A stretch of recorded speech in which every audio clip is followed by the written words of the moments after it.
Deita ela, deita ela, deita ela, deita ela, deita ela.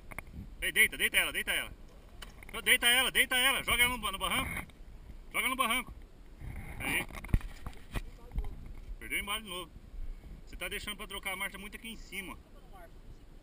Não, pega a primeirona pra você pegar embalo lá embaixo, filho. Não, na hora que você chegar mais ou menos antes daquela primeira árvore ali, ó, a segunda árvore lá, ó, você já manda a segunda já. Entra com força, senão não vai não.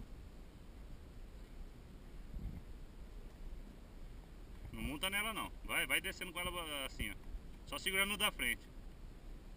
Isso. Pera aí.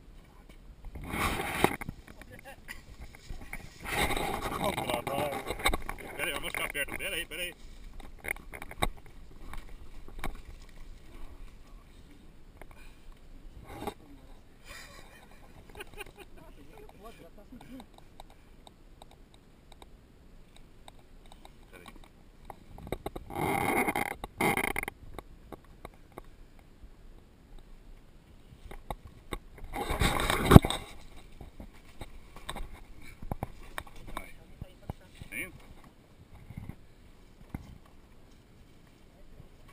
Depois você larga.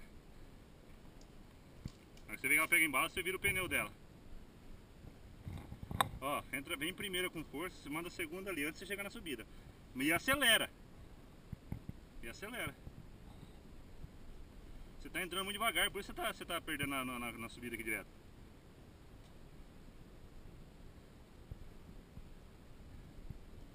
Aí.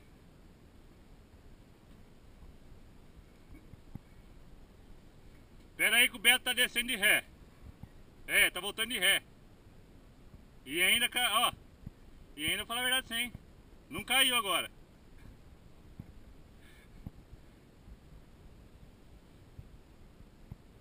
Betinho, passa pro lado de cá dela e vira ela ao contrário agora.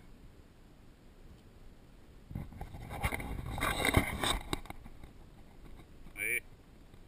Vira ela. Ô Beto.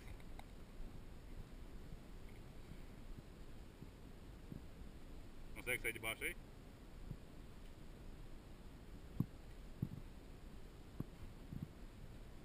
Você imagina o Pop vendo essa cena agora.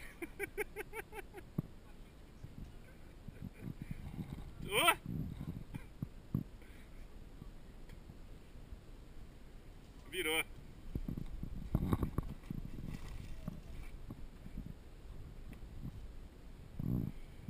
Faz isso que eu falei pra você, velho. Você não vai cair agora aí.